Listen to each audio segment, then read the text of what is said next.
सहनाववतु सहनौ भुनक्तु सह वीर्यं करवावहै तेजस्विनावधीतमस्तु मा विद्विषावहै। ॐ शान्ति शान्ति शान्तिः। हरि ओम श्री गुरुभ्यो नमः। हरि ओम। બહુ સુંદર વિષય છે આજનો, જે એકે એક વિશ્વના મનુષ્યને સમજવા માટે ઉપયોગી, જે સમજશે તો ઉપયોગી થશે એવો વિષય છે. અને નાના મોટા, સ્ત્રી પુરુષ, ભારતીય વિદેશી, કોઈ પણ માણસ આ ડરથી પીડાઈ રહ્યો છે. અને માટે જ આપણા શાસ્ત્રમાં ડર વિશે શું શું કહ્યું છે અને એ ડરથી કેવી રીતે આપણે બહાર આવી શકીએ એ આપણે બધાએ બરાબર જાણી લેવું જોઈએ. ડરપોક વ્યક્તિની માનસિક શક્તિઓ ખલાસ થાય છે અને માનસિક શક્તિથી જ મનુષ્ય તરીકેનું જીવન જીવી શકે છે. માટે ડર જેટલો બને એટલો ઝડપથી કાઢી નાખવાનો આ બધાનો ધ્યેય હોવો જોઈએ. આજનો વિષય છે, આજે 78મો દિવસ છે, 78 ડે છે અને 10મી જૂન છે. વિષય છે ડર. ડરને ભય પણ કહેવાય છે, ગભરાટ પણ કહેવાય છે, વગેરે સમાનાર્થી શબ્દો છે. ભય કે ડર ઘણા પ્રકારના હોય છે. 6 પ્રકારના ડરમાં બધા જ ડર આવી જાય છે. તો એ 6 પ્રકારના ડર કયા છે એ આપણે જાણીએ. પહેલો ડર છે જીવન નિર્વાહનો ડર. આ 6 પ્રકારના ડર દરેક મનુષ્યને હોય છે.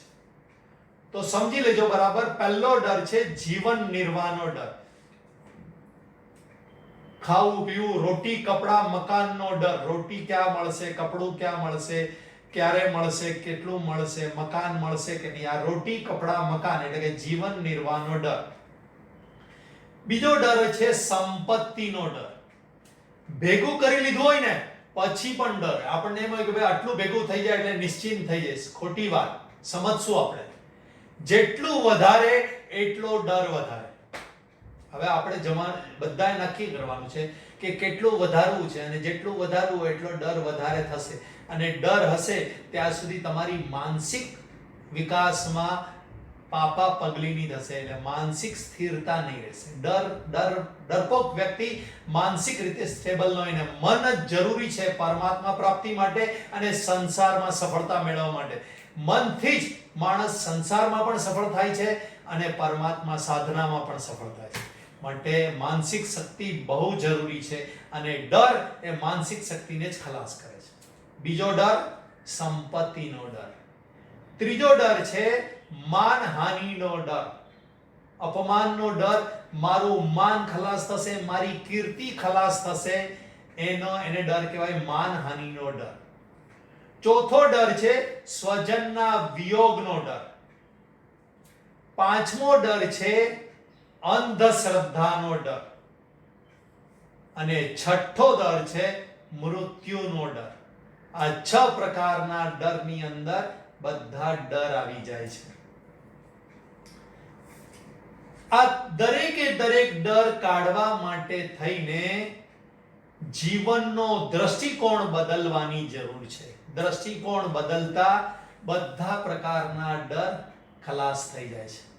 તો આપણે આજે સ્ટેપ બાય સ્ટેપ સમજશું કે આ બધા પ્રકારના ડરને ખલાસ કેવી રીતે કરવા. પહેલો ડર છે જીવન નિર્વાહનો ડર.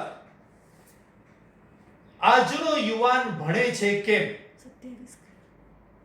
તો જીવન નિર્વાહનો ડર છે એટલે ભણે છે. મા બાપ નાનપણથી આ ડર ઘુસાડે છે કે ભણીશ નહીં તો ભૂખે મરશે, કોણ ખવડાવશે તને? નોકરી ધંધા નથી ખાસું શું? અત્યારનો ડર. આ નોકરી ધંધા નથી તો ખાસું શું? આ ડર. માણસને ભગવાન પર વિશ્વાસ નિર્માણ થાય તો જ આ જીવન નિર્વાહનો ડર કે જીવિકાનો ડર જાય, નહીતર નહીં જાય. જબ દંત ન થે તબ દૂધ દિયા, અબ દંત દિએ સો અન્ન ન દે. જ્યારે આપણી પાસે દાંત નહોતા ત્યારે ભગવાને દૂધ આપ્યું. ગર્ભાવસ્થાની અંદર આપણે હતા તો પણ આપણને જીવવા રહેવા માટે શક્તિ પહોંચાડી. નળી દ્વારા, એક જ નળી દ્વારા આપણને ભગવાને ગર્ભની અંદર 9 મહિના શક્તિ, સ્ફૂર્તિ અને બધી રીતે ડેવલપમેન્ટ થાય એવું બધી સગવડ કરી રાખી. જન્મતાની સાથે જ માના સ્થાનમાં દૂધ પેદા કરી દીધું. અને છતાંય મનુષ્યને વિશ્વાસ નથી ભગવાન પર. આખું વિશ્વ જે ચલાવી રહ્યા છે, શું એ મારું જીવન નહીં ચલાવે? બસ આ વિશ્વાસના અભાવને લીધે જીવન નિર્વાહનો ડર હોય છે. વાર્તા નંબર 1. સ્વામી રામતીર્થ પાસે એક યુવાન આવે છે અને યુવાન પ્રશ્ન પૂછે છે કે સંતની મહાનતા કે મહત્તા શેમાં છે, અથવા તો સંતનો મને ડેફિનેશન કે વ્યાખ્યા જણાવો કે સંત કોને કહેવાય. ત્યારે રામતીર્થ, સ્વામી રામતીર્થ એના ચહેરા પરથી સમજી જાય છે કે આ યુવાન કોઈક દ્રઢ વિશ્વાસ કે દ્રઢ કંઈક સમજ લઈને આવ્યો છે. એના મનમાં સંત વિશે કંઈક સમજ છે. એટલે રામતીર્થ, સ્વામી રામતીર્થ પૂછે છે કે તું શું સમજે છે, સાચા સંત કોને કહેવાય? તો યુવાન કહે છે કે ભાઈ સાચા સંત એને જ કહેવાય કે જે 2 રોટલી અને 1 લંગોટીમાં સંતોષ માને અને ભગવાનનું ભજન કીર્તન પ્રેમથી કરે રાખે, એને સંત કહેવાય અને એમાં જ જીવન વ્યતીત કરે. સ્વામી રામતીર્થ કહે છે ના, એનાથી વિશેષ છે. બહુ સુંદર સ્ટાઇલ છે. કોઈ પણ પ્રશ્ન પૂછવા આવે ને તો તું આના વિશે શું સમજે છે એ પહેલા જાણી લેવાનું અને પછી આગળ જવાબ આપવાનો. કારણ તમે તમારો જવાબ આપે રાખો તો સામેવાળાની વિચારસરણી ખબર ન પડે કે કયા સ્તર પર છે ને કયા સ્તરથી આગળ મારે જવાબ આપવાનો છે. એટલે સ્વામી રામતીર્થ કહે છે કે સંતની વ્યાખ્યા કે સંતની મહત્તા એનાથી વિશેષ છે કે સંતને જો વિશેષ ભોજન ન પણ મળે તો પણ ભગવાનનો પાડ બાંધી અને પ્રાર્થના કરે કે હે જગત નિયંતા, આજે આપે મને અન્નથી વિમુખ રાખી અને ઉપવાસ કરવાનો મોકો આપ્યો છે. આ સંતની વ્યાખ્યા છે. આ વ્યાખ્યા પરથી સમજાય છે કે સંતને પરમાત્મા પર કેટલો વિશ્વાસ છે કે એ મને ભોજન આપે તો એ સારું, અને ભોજન નહીં આપે તો ઉપવાસનો મોકો આપ્યો છે. આમ જીવન નિર્વાહનો ડર ભગવાન પર વિશ્વાસથી વયો જશે. કીડીને કણ અને હાથીને મણ રોજ મળે રાખે છે. તો પછી મારા જેવા બુદ્ધિમાન અને શ્રેષ્ઠ ભગવાનની કૃતિ એને શું ભોજન કે જીવન નિર્વાહ નહીં થાય? થશે જ. બીજો ડર છે સંપત્તિના નાશનો ડર. સમાજમાં એવા લોકો હોય કે જેને 2 ટાઈમ ભોજન ન મળતું હોય, પરંતુ એવા ગરીબી રેખાની નીચે બહુ ઓછા હોય. થોડું ઘણું કમાવા લાગે એટલે સંપત્તિ ભેગી થાય, ઘરમાં સુખ સુવિધાઓ ભેગી થાય, ઘર થાય, ગાડી થાય, વગેરે વગેરે આવી સંપત્તિઓ ભેગી થાય અને એનો ડર લાગવા લાગે. આપ સર્વે સાંભળેલી છે 7 પેઢી ચાલે એટલું ધન જમા હતું તોય એને ચિંતા થતી હતી. આ વાર્તા સાંભળેલી ને પછી એની પત્ની એને સાધુ પાસે લઈ જાય છે. આ વાત ખબર છે. આપણને બધાને સંપત્તિનો ડર કેવા પ્રકારનો છે? તો કે બેંક ઉઠી જશે તો મારા બધા લાખો રૂપિયા બેંકમાં છે. આ ડર છે. રોજે રોજ કંઈક ને કંઈક વોટ્સએપ પર કે છાપાઓમાં સાંભળીએ કે બેંક નો નોન પરફોર્મિંગ એસેટ્સ એનપીએ ઘટી ગયું છે કે વગેરે વગેરે, એટલે એક ડર પેસી જાય કે મારી બેંક તો નથી ને આમાં, મારી બેંક ઉઠી જશે તો. નોકરીમાં મોટો પગાર હતો, હવે આ કોરોનાને લીધે પગાર અડધો થઈ ગયો કાં તો ઓછો થઈ જશે, અથવા તો નોકરીમાંથી કાઢી નાખશે તો. ઘરના ઈએમઆઈ નહીં ભરીશ તો ઘર છીનવાઈ જશે તો. વ્યાજે પૈસા આપ્યા છે, વ્યાજ નહીં મળે તો. સંપત્તિ કોઈ ચીટર છીનવી જશે તો. ભાડા મળતા નથી તો. આવા ઘણા બધા ડર હોય છે. એકવાર સંપત્તિ થઈ જાય એટલે અલગ પ્રકારનો ડર હોય છે કે સંપત્તિને સાચવવાનો અને સંપત્તિમાંથી રિટર્ન બરાબર મળે કે નહીં, સંપત્તિના પ્લાનિંગનો ડર હોય, પ્લાનિંગની ચિંતાઓ રહેતી હોય છે. એટલે એવું જરૂરી નથી કે 2 ટાઈમ બસ મને 2 ટાઈમ સુખેથી ભોજન મળી જાય એટલે શાંતિ, ના. પડછાયા જેવું છે. થોડુંક આગળ ચાલો એટલે પડછાયો આગળ ચાલે, થોડુંક આગળ ચાલો એટલે પડછાયો આગળ ચાલે, થોડાક પૈસા આવ્યા એટલે હજી થોડા, 99 નો ધક્કો લાગે. 99 ભેગા થઈ બસ 1 રૂપિયો કમાઈ લો એટલે 100, એટલે 2 રૂપિયા મળે એટલે પાછા 101 થી ચાલુ થઈ જાય, પાછું 199 નો ધક્કો લાગે. એટલે સંપત્તિનો ડર હોય છે. તો એનું સોલ્યુશન શું? જેવી રીતે પહેલાનું જીવન નિર્વાહનું સોલ્યુશન કીધું કે ભગવાન પર વિશ્વાસ રાખો. આ જગતમાં બધાનું સાચવે જ, મારું પણ ભોજનની સગવડ એને કરેલી જ છે. તમે બધા જાણો છો કે આ જગતમાં જેટલા ખાધા વગર મરતા હશે એનાથી 1000 ગણા ખાઈને મરતા હશે. એનો અર્થ શું થયો? ભોજન વગર બહુ ઓછા લોકો મરે છે. એટલે ચિંતા જ નહીં કરો, ભગવાન બધાને ભોજન પહોંચાડે છે. હવે સંપત્તિનો ડર હોય તો શું કરવાનું? તો કે સંપત્તિ તરફ બાની દ્રષ્ટિ રાખો, માની દ્રષ્ટિ રાખો. બા કે માં જે કહો તે. માને ઘણા બધા દીકરા હોય એટલે એને કોઈ પણ દીકરાને ત્યાં રહેવાનો હક છે. 4 દીકરા હોય તો બા એક દીકરાના ઘરે રહે એક ટાઈમે, અને પછી મન થાય તો બીજા દીકરાના ઘરે જાય, મન થાય તો ત્રીજા દીકરાના ઘરે જાય. આમ બા દીકરાના ઘર બદલે રાખે. તો જે સંપત્તિ મને આજે મળી છે એ બા સમાન છે. આજે મારા ઘરે રહે છે, કાલે બીજાના ઘરે રહેશે. એટલે બાની દ્રષ્ટિ રાખવાથી સંપત્તિનો ડર હોય છે કે ભાઈ આજ હે કલ જાયેગી. બીજું, સંપત્તિ જ્યારે ઉપભોગનું સાધન બને છે ત્યારે તેના નાશનો ડર રહે છે. આ બહુ સૂક્ષ્મ વસ્તુ છે, બરાબર સમજી લેજો. તમે તમારી સંપત્તિનો ઉપભોગ કરવા માંગો છો એટલે તમને ડર છે, પરંતુ સંપત્તિનો ભોગ માટે નહીં, યોગ માટે ઉપયોગ કરશો તો ડર વયો જશે. કેવી રીતે? તો કે સંપત્તિને એટલે કે ઘરને, ગાડીઓને, પાર્ટી માટે અને બીજા બધા ભોગ માટે વાપરવું હોય તો ડર લાગે. મારું ઘર છે, મારે મેન્ટેન રાખવું પડશે. ઘરમાં બધાને પાર્ટીમાં બોલાવીશ તો મારું નામ થશે, અને ભોગ વિલાસ કરવા હોય તો ઘરને બરાબર રાખવું પડે. પરંતુ આ જ ઘરને સાધના, તપશ્ચર્યા, સત્સંગ, ધ્યાન રૂપી યોગનું સાધન સમજશો તો ડર લાગશે નહીં. મારા ઘરને હું સત્સંગનું એક ઘર સમજુ, હું આશ્રમ સમજુ તો મારો ડર નહીં. બધા આવે, સત્સંગ કરે, તૂટફૂટ થયું, કઈ વાંધો નહીં. મારે ક્યાં લોકોને ઘર બતાડવું છે? મારે તો સત્સંગ કરવો છે.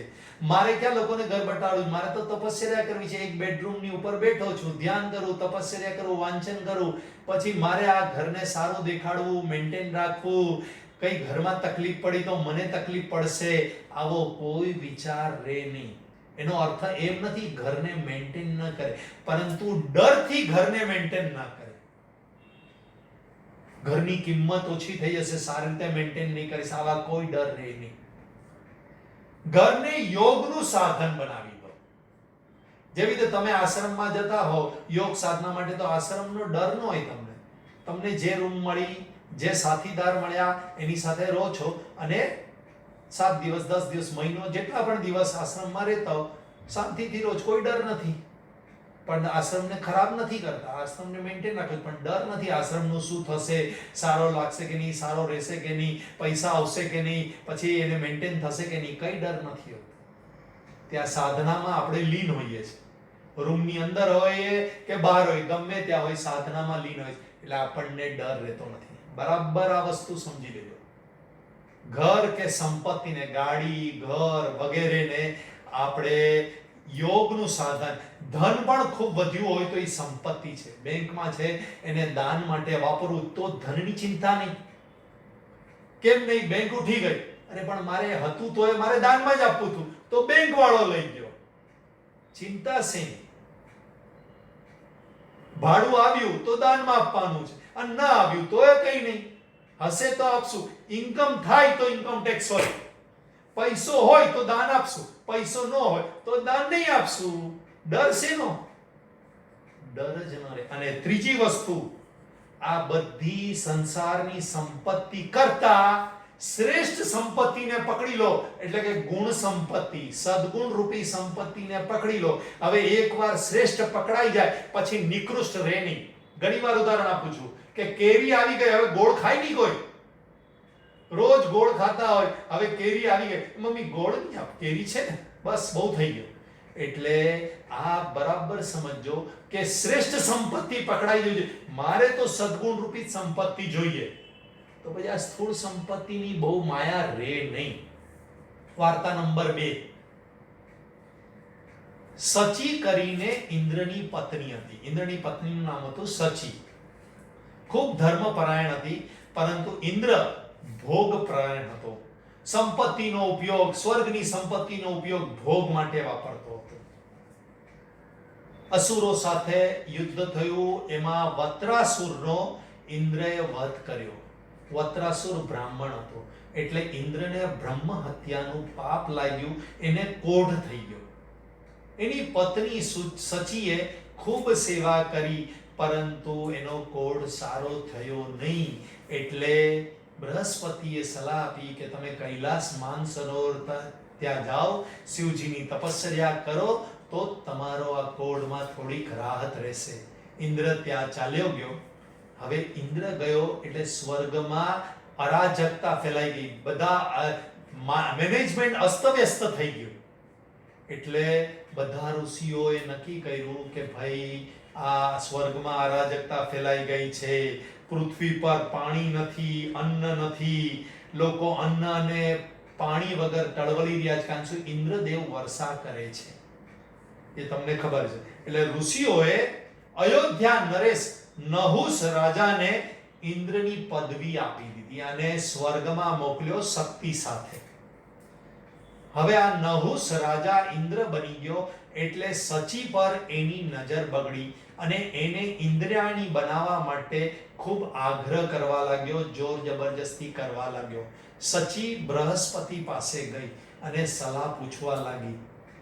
બૃહસ્પતિએ નહુસ રાજાને સમજાવ્યું કે તમે આ કરો છો સારું નથી. તો નહુસ રાજા ઉલટા એની પર જોડ્યા કે ગમે તેમ કરીને તું સચીને સમજાવ કે મારી ઇન્દ્રાણી બની જા, નહીતર વાંધો પડશે. બૃહસ્પતિએ કહ્યું કે કંઈક ઉપાય કરો, તમે એક કામ કરો, ઇન્દ્રને જઈ એટલે કે નહુસ રાજાને જઈને મળ્યાઓ અને એને કહો કે મારું અપર્ણા વ્રત એટલે કે જયા પાર્વતી વ્રત, પાર્વતી દેવીનું વ્રત ચાલે છે અને વ્રત પૂરું થશે ત્યારે હું તમારી ઇન્દ્રાયણી બનીશ. આવું સચીએ જઈ અને નહુસ રાજા જે ઇન્દ્ર બની ગયો હતો એને કહ્યું. ઇન્દ્ર ખુશ થઈ ગયો. સચીએ ભગવાન નારાયણની સ્તુતિ કરવાનું ચાલુ કર્યું. નારાયણ ભગવાન પ્રસન્ન થયા અને કહ્યું, સચી તમે સતી છો, તમારા પતિદેવ જીવિત છે, માનસરોવરમાં તપસ્યા કરે છે, તમે પણ તમારા પતિ માટે ભગવતી આદ્ય શક્તિની ઉપાસના કરો. સચીએ ઉપાસના શરૂ કરી. ઇન્દ્રના દુષ્કૃત્યો નાશ પામ્યા, ત્વચા રોગ નાશ પામ્યો અને એ સ્વસ્થ થઈ ગયા. પરંતુ હવે ઇન્દ્ર બનવા માટે એને સ્વર્ગ પર યુદ્ધ કરવું પડે. બૃહસ્પતિ ઇન્દ્રના દેવોના ગુરુ ઇન્દ્ર પાસે ગયા અને એમને કહ્યું કે તમે અશ્વમેઘ યજ્ઞ કરો.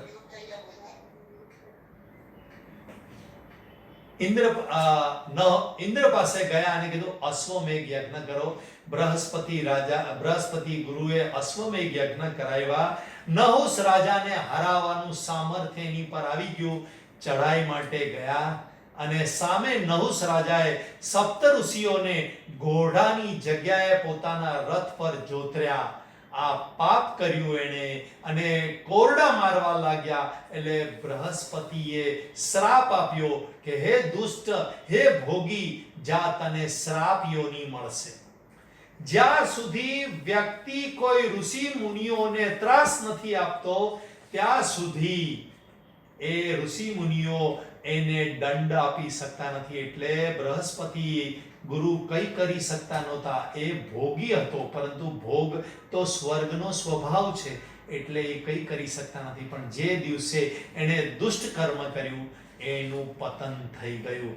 અને આમ સંપત્તિનો ઉપયોગ ઇન્દ્ર રાજાએ પણ ભોગ માટે કર્યો તો પતન થઈ ગયું. નહુષ રાજાએ પણ સંપત્તિનો ઉપયોગ ભોગ માટે કર્યો તો પતન થઈ ગયું. માટે ભોગીને ડર લાગે, કારણ એનું પતન થતું હોય છે. બહુ સુંદર લોજિક છે કે જેમ બોલતા બોલતા થાકી જાઓ તો બોલવાનું બંધ કરો તો શક્તિ આપોઆપ અંદરથી આવે. ધારો કે હું અડધો કલાક બોલતો અને પછી બોલવાનું બંધ કરી દઉં તો 15-20 મિનિટમાં જ પાછી બોલવાની શક્તિ અંદરથી જ આવી જાય. તેમજ ભોગ સંગ્રહ કેટલાય વર્ષો સુધી કર્યા અને થાકી જાઓ છો, રોજ નિંદ્રા કરો છો અને પાછી શક્તિ મેળવો છો, પરંતુ પાછા બીજે દિવસે ભોગ કરો છો એટલે પાછા થાકી જાઓ છો. તો હવે આ ચક્રમાંથી બહાર કેવી રીતે નીકળવાનું? રોજ થાકો છો ભોગ સંગ્રહથી. એક જ છે કે ભોગ સંગ્રહને બંધ કરો અને પરમાત્મા તરફ ચાલવાથી જેવી રીતે શાંત થઈ જવા, એટલે શાંત સ્વરૂપ પરમાત્મા તરફ ચાલવાથી શક્તિ અંદરથી આપોઆપ આવશે. પરમાત્મા તમને શક્તિ પ્રદાન કરશે. માટે ભોગ વિલાસ, સંપત્તિનો ડર ઓછો કરવા માટે સંપત્તિનો ઉપભોગ નહીં કરો, ઉપયોગ કરો યોગ માટે. ત્રીજો ડર છે માનહાનિનો ડર. લોકોને લાગે છે કે આ જગતમાં મારી માનહાનિ, બે આબરૂ થાય છે અને થશે તો શું? શુદ્ધ અંતકરણના પુરુષને પણ આ માનહાનિનો મોહ સતાવતો જ. મોટા સ્થિતિ પર મોટા ઋષિ મુનિઓ, સંતો હોય કે મોટા રાજાઓ પણ બની ગયા તો એ માનહાનિનો ડર, કીર્તિનો ડર એમને સતાવતો હોય છે. મરીએ પણ કીર્તિથી જીવીએ, આ સ્લોગન હોય છે. હું ભલે મરી જાઉં પણ કીર્તિથી હું જીવતો રહું, આવું દરેક વ્યક્તિને લાગતું હોય છે. દિલીપ રાજા કીર્તિ માટે મરવા તૈયાર થઈ ગયા હતા. દશરથ રાજાએ પોતાની કીર્તિ સાચવવા માટે થઈને કઈ સજા નહીં કરી અને પોતાનું વચન નહીં તોડ્યું અને મૃત્યુને પામ્યા. તમે વિચાર કરો, કીર્તિ માટે લોકો કઈ હદ સુધી જાય છે. આપણે સામાન્ય વ્યક્તિ છે એટલે કીર્તિનું ખબર નથી, પરંતુ નાનું મોટું તો માનહાનિનું બધાને હોય છે કે લોકો શું કહેશે. અતિશય કઠણ પેપર છે આ કીર્તિનું. માણસને લોકો નમસ્કાર કરવા લાગે કે માણસ પોતાને ભગવાન સમજવા લાગે. લોકો નમસ્કાર કરે ને ત્યારે વિચારજો, અંતઃકરણને પૂછજો કે આ નમસ્કાર મને છે કે મારી અંદરની શક્તિને છે? તો જવાબ મળશે મારી અંદરની જે શક્તિ છે, આવડત છે, જેના પ્રદાતા અંતર્યામી છે. અંતર્યામીની સ્ફુરણાથી મને યાદ આવે છે, તમારી સામે હું બેઠો છું, પરંતુ મને યાદ અપાવનાર અંતર્યામી અંતરાત્મા છે. હું બોલી શકું છું, એ પણ શક્તિ અંતર્યામીની છે, મારી નથી. તો પછી માનહાનિનો ડર રહેશે નહીં. નમસ્કાર પરમાત્માને છે, મને થોડી છે. કોને માનહાનિનો ડર ન રહે? વાર્તા નંબર 3. સંત તુકારામ અભંગોની રચના કરી હતી અને લોકો સાંભળી અને એની સામે ગળગળા થઈ જતા કે કેટલા પવિત્ર માણસ છે. ચરણે લાંબા થઈને પડી જતા અને નિયમિત ટોળે ટોળા એના અભંગો સાંભળવા, કીર્તન ભજન સાંભળવા માટે આવતા હતા. એક વખત એક સ્ત્રી આત્મહત્યા કરવા જતી હતી તો તુકારામે બચાવી. તું ક્યાં જાય છે? તો કે મને મરી જવા દો. અરે પણ મરવું કેમ છે? તો કે હું ગર્ભવતી છું, કુંવારી ગર્ભવતી બની ગઈ છું અને જેણે મને ગર્ભવતી બનાવી એ હવે મને સ્વીકારવા તૈયાર નથી. એટલે આ જગતમાં મારાથી અપકીર્તિથી જીવી શકાય એમ નથી, એટલે હું મરવા જાઉં છું.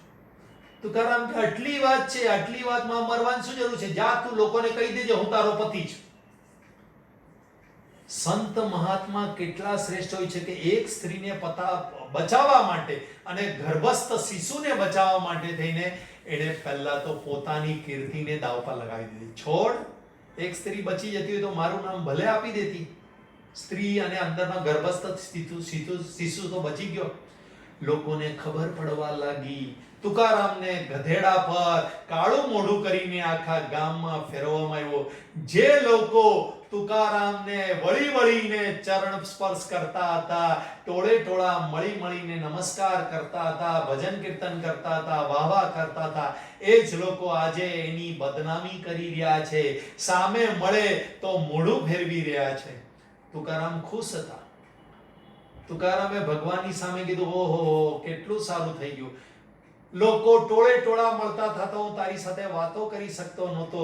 હવે એકાંત મને મળ્યું, તું અને હું એકલા મળીને આપણે આનંદ કરશું.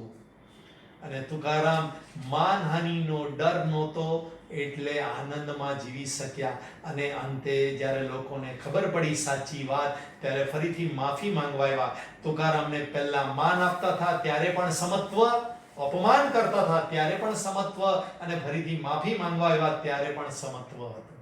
કેમ? તો કે એને માનહાનિનો ડર જ નહોતો. તો માન મળે કે ન મળે એને ફિકર જ ન થાય. એટલે આપણે માનની અપેક્ષા નહીં રાખશું તો ડર નહીં લાગશે. ચોથો ડર, સ્વજનના વિયોગનો ડર. સંસારી માણસને સ્વજનના વિયોગનો ડર હંમેશા તકલીફ આપતો હોય છે. પરંતુ ગીતામાં કહ્યું છે, જાતસ્ય હિ ધ્રુવો મૃત્યુ ધ્રુવમ જન્મ મૃતસ્ય ચ તસ્માદ પરિહાર્યાર્થે નત્વમ શોચિતુમ અર્હસી. હે અર્જુન, જન્મેલાનું મૃત્યુ છે, મરેલાનો જન્મ છે, એ તું નિવારી શકતો નથી તો શું કરવા દુઃખ લગાડે છે? સંસારમાં મળેલા સ્વજનો સમુદ્રમાં તરતા બે લાકડા જેવા છે. ભેગા હોય અને પછી છૂટા પડી જાય તો પોતપોતાના રસ્તે આગળ નીકળી જાય છે. ટ્રેનની મુસાફરી કરનારા બે પેસેન્જર જેવા હોય છે. કોઈક સ્ટેશનેથી કોઈક ચડે, બીજા સ્ટેશનેથી કોઈક ચડે, મળીને મજા કરે, નાસ્તો પાણી ખાય, હસી મજાક કરે. કોઈક એક સ્ટેશને ઉતરી જાય, જય શ્રી કૃષ્ણ કરે, કોઈક બીજા સ્ટેશને ઉતરે. આવી રીતે સ્વજનો આ ટ્રેનના મુસાફરી જેવા છે. સ્ટેશન આવે તો ઉતરી જવાના છે, ત્યાં સુધી આનંદ કરજો. એકાદ માણસ અકસ્માતથી કે હાર્ટફેલથી મરી જાય તો સગાવાલાને ઝટકો બેસે, પરંતુ કોઈક વ્યક્તિ 6-12 મહિના સુધી જીવલેણ રોગથી પીડાતો હોય અને મૃત્યુ પામે તો એટલું દુઃખ લાગતું નથી. કેમ? તો કે માનસિક તૈયારી છે. અને લોકો એવું પણ ઈચ્છતા હોય છે કે હવે આ રીબાઈ છે તો મૃત્યુ પામે તો સારું. આ માનસિક તૈયારી હોય છે એટલે મૃત્યુનો દુઃખ લાગતું નથી, સ્વજનના મૃત્યુનું દુઃખ. તો પછી આજે જ આ માનસિક તૈયારી આપણે બધા કેમ ન કરી લઈએ કે સ્વજનોનો સંયોગ થયો છે તો વિયોગ થવાનો જ છે. આ જે દિવસથી માનસિક તૈયારી થઈ જશે એ દિવસથી સ્વજનના વિયોગનો ડર પણ ચાલુ જશે. સ્ટેશનની મુસાફરીની જેમ છે બધા પંખીઓ પણ બધા જ તૈયારીઓ છે કે પંખીના બચ્ચાનું પોષણ કરે અને પાંખ આવે ને ઉડી જાય તો એ દુખી થતા નથી. આપણે બધાએ પણ સ્વજનનો વિયોગ થાય તો દુખી થવાનું નથી. જ્ઞાની માટે એક જ સ્વજન છે અને એ છે પરમાત્મા. સ્વજનો પ્રિય લાગે છે તે પણ તેની અંદરના પરમાત્માને લીધે જ. અંદરના પરમાત્માનો વિયોગ કોઈ દિવસ થવાનો નથી. તો પછી કારણ સંયોગ થયો જ નથી, સંયોગ છે જ. જેનો સંયોગ થયો હોય એનો વિયોગ થાય. પરમાત્મા તો છે સ્વરૂપે છે, માટે નથી સ્વરૂપ કોઈ દિવસ થવાના નથી. એટલે વિયોગ લાગતો, વિયોગ થતો જ નથી. વાર્તા નંબર 4. અત્યારે જ નજીકમાં જ વડ સાવિત્રીનું વ્રત ગયું. સત્યવાન સાવિત્રીની વાર્તા. સ્વજનો ના વિયોગનો ડર કેવો હોય છે અને સ્વજનો માટે શું કરી શકે એમ છે પવિત્ર સ્ત્રીઓ, એની વાર્તા છે. ઘણાને ખબર હશે. અશ્વપતિ રાજાને કોઈ દીકરો નહોતો, એને એક જ દીકરી હતી અને એ હતી સાવિત્રી. અને સાવિત્રી મોટી થઈ એટલે એના લગ્નનું જોવાનું ચાલુ કર્યું, પરંતુ કોઈ ગમતા નહોતા. નારદજી આવ્યા, પૂછ્યું કે ભાઈ તને કોણ ગમે છે?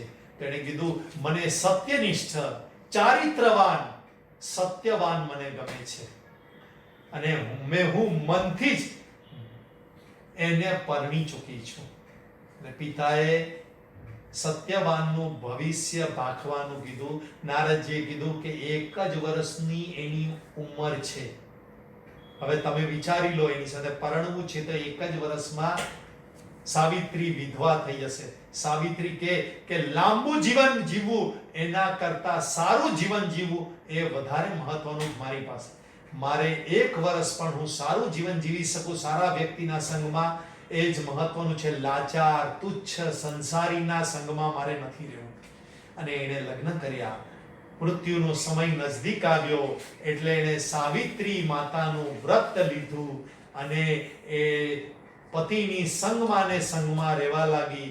છતાં પણ યમરાજા એને લેવા આવ્યા, એના જીવને લઈને ચાલ્યા. સાવિત્રી એની પાછળ પડી, વિલાપ કરવા લાગી. યમરાજા એને રોકી તો કે મારી શ્રદ્ધા અને સંકલ્પ અડગ છે, હું મારા પતિની પાછળ છું. પતિવ્રતા છે, જ્યાં પતિ છે ત્યાં હું છું. પરંતુ રોકાઈ જા તું, શા માટે મારી પાછળ પાછળ આવે છે? તો કે શાસ્ત્રમાં કહ્યું છે 7 ડગલા જેની સાથે ચાલો એ મિત્રતાને પાત્ર છે. તમે હવે મારા મિત્ર બની ગયા છો, હું તો તમારી પાછળ પાછળ કેટલાય ડગલા ચાલી. યમરાજા એની વાતોથી ખુશ થયા અને કીધું વરદાન માંગ.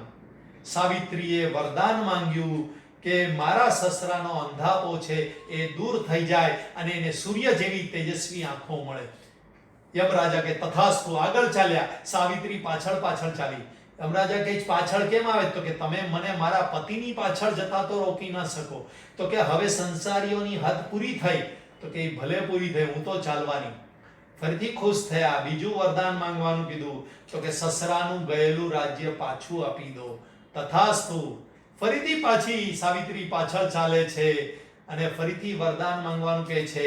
તો કહે છે કે મારા પતિ અશ્વપતિને, મારા પિતા અશ્વપતિને કોઈ પુત્ર નહોતા, મને 100 પુત્રનું વરદાન આપો. યમરાજા તથાસ્તુ કહે છે. પાછી પાછળ પાછળ ચાલે છે. યમરાજા કહે છે હવે શું છે? તો કે તમે 100 પુત્રનું વરદાન આપ્યું, પણ પતિ વગર પુત્ર કેમ થાય? માટે તમે મને પતિ આપો મારો, તો પુત્ર થાય ને.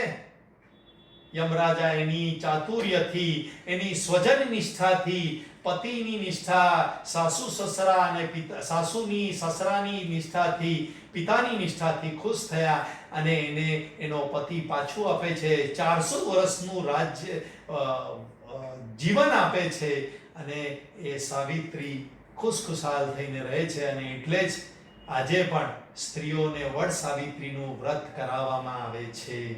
આજે સમય થઈ ગયો છે. 4 ડરની વાત આપણે કરી.